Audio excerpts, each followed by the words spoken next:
Pemirsa, terima kasih Anda masih bersama kami di segmen Public Corner dalam White Shot Metro TV yang kali ini membahas tema pembangunan di sektor air minum dan sanitasi di Indonesia. Sudah ada penelpon Bapak-Bapak yang akan bergabung bersama kita. Silakan. Ada Bapak Billy di Jakarta. Selamat siang Pak Billy. Selamat siang Bu. Silakan Pak Billy, ingin bertanya pada siapa? Saya warga Jakarta ini. Saya rasanya air pump ini jauh daripada layak dipakai Pak. Terus saya pernah komplain ke Pamlianas ya, itu perusahaan Prancis kan ini udah diambil alih. Nah dia nggak peduli itu. Saya rasa negara ini ya harus benar-benar memperhatikan ini. Kan itu pasal 33. Tapi tidak dilakukan dengan pejabat kita, malah dijual ke Prancis itu. Itu benar-benar kita sebagai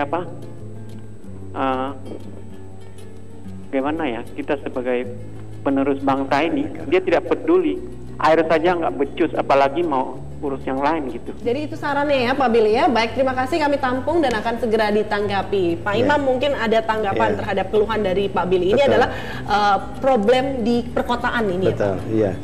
Memang hampir lebih dari separuh sebetulnya dari perusahaan daerah air minum ya, kurang lebih 233 PDAM yang ada itu masih ada permasalahan bagaimana mengelola air minum di daerahnya masing-masing.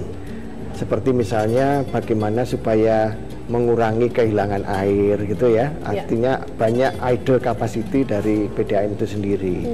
Misalnya rata-rata kalau idealnya itu katakanlah air yang tidak produktif itu harusnya tidak ada ya, tapi rata-rata yang kita toleransi itu 20%. Itu bahkan sekarang itu sudah melebihi hampir 32% air itu tidak produktif. Misalnya seperti itu. Tadi misalnya seperti tarif pun juga sekarang ini juga lebih rendah dari harga pokok penjualannya. Yang saya bilang tadi 230 PDAM itu jauh di bawah harga pokok penjualan. Jadi bagaimana kita bisa melayani dengan baik apabila PDAM yang ada itu juga masih ada masalah di dalam mengelola tata kelola air minum di daerah masing-masing. Dari seluruh PDAM yang ada pun juga sebagian, setengahnya lah kurang lebih, dari 325 itu 171 itu yang sehat. Sedangkan yang 101 dan 56 yang sakit, yang 101 itu kurang sehat. Jadi separuh itu sebetulnya belum sehat.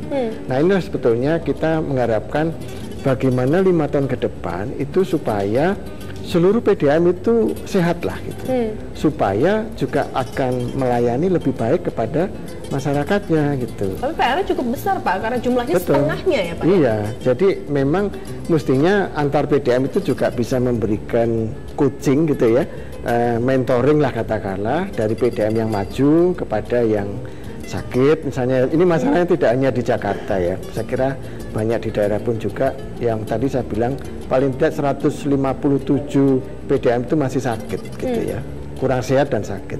Nah ini kan masih perlu diberikan pembinaan. Terus tadi belum lagi masalah air yang tidak produktif ya, yang tidak bisa dinilai sebagai pendapatan atau yang idle itu masih 32%. Artinya sepertiga dari produksi kita itu masih bermasalah. Belum lagi tadi tarifnya pun juga masih rendah, bahkan lebih rendah dari biaya produksinya. Gimana kita bisa sehat kalau orang mau menjual saja tarifnya lebih rendah. Jadi memang inilah sebetulnya kita tidak hanya sekedar bagaimana kita bisa menyediakan untuk seluruhnya, tapi lewat pengelolaan PDAM ini pun juga kita mengharapkan jauh lebih sehat ke depan gitu. Baik. Termasuk di Jakarta ya. Termasuk di Jakarta. Nah itu dia Pak Nugroho, di Jakarta saja ada permasalahan. Di pusat kota, di ibu kota negara ini, air juga masih ternyata belum semua orang bisa menikmati air yang baik. Apalagi dengan di daerah-daerah yang terpencil Pak, permasalahannya mungkin agak berbeda ini ya. Bisa agak berbeda tergantung dari situasi ketersediaan sumber air baku masing-masing.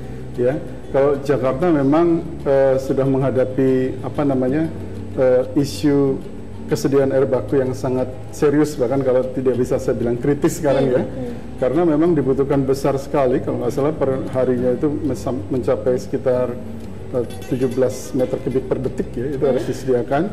Dan memang belum semua penduduk DKI juga, kalau kita lihat kembali kepada target MDG itu yang dikatakan mencapai target itu juga ya. Tapi begini, mungkin saya ingin sedikit terima kasih tadi yang menelpon. Jadi memang ini adalah kebutuhan dasar yang harus kita penuhi, tetapi memang ada realita bahwa pendanaan dari pemerintah maupun pemerintah daerah itu juga terbatas. Atas dasar itu kemudian juga di sektor air minum ini pun kita juga turut mendorong ada yang namanya kerjasama pemerintah dengan swasta. Jadi sebetulnya ini dimaksudkan untuk bagaimana kemudian pihak swasta itu bisa kita ajak ya untuk membantu pencapaian pelayanan ini. Tentu saja harus ada kisi-kisi dan aturan yang secara sangat tegas kita terapkan, yang pada prinsipnya adalah mengamankan kepentingan terutama dari masyarakat itu sendiri. Gitu. Nah, satu hal adalah tadi juga terkait yang disampaikan ya, kenapa kok masih banyak yang sakit dan sebagainya ya, dan belum sehat, itu umumnya adalah karena memang biaya tarifnya itu masih lebih rendah dari biaya produksi. Nah, disinilah sebetulnya peran keputusan dari pimpinan daerah. Karena pimpinan daerah lah yang sebetulnya menetapkan tarif dari air minum atau PDAM. Selalu yang menjadi polemik itu adalah kalau tarifnya tinggi akan memberatkan masyarakat. Tetapi kalau masyarakat sebetulnya tidak bisa kita layani, ya masyarakat akan lebih berat lagi karena ada problem terkait dengan kesehatan, kemudian menjadi tidak produktif dan sebagainya. Jadi disinilah memang perlunya saya katakan yang pertama tadi, yaitu awareness dari atau kesadaran dari seluruh unsur terutama pemerintah daerah untuk betul-betul memprioritaskan ini investasi di bidang air minum dan sanitasi. Terutama air minum sekarang tanggung jawab untuk distribusi dan sambungan rumah tangga itu adalah terutama di pemerintah daerah. Dari tempatnya Pak Imam menyediakan unit produksi. Sudah cukup banyak yang disediakan, tapi rupanya belum terlalu banyak yang bisa betul-betul didistribusikan. Sehingga masih ada sekitar berapa tadi Pak? 43.000 liter per detik air yang belum bisa kita distribusikan kepada masyarakat. Nah, ini sepenuhnya adalah sebetulnya peran dari pemerintah daerah. Makanya kemudian kita ajak pemerintah daerah juga yang secara peraturan memang bertanggung jawab mengenai masalah air minum untuk betul-betul memperhatikan masalah ini.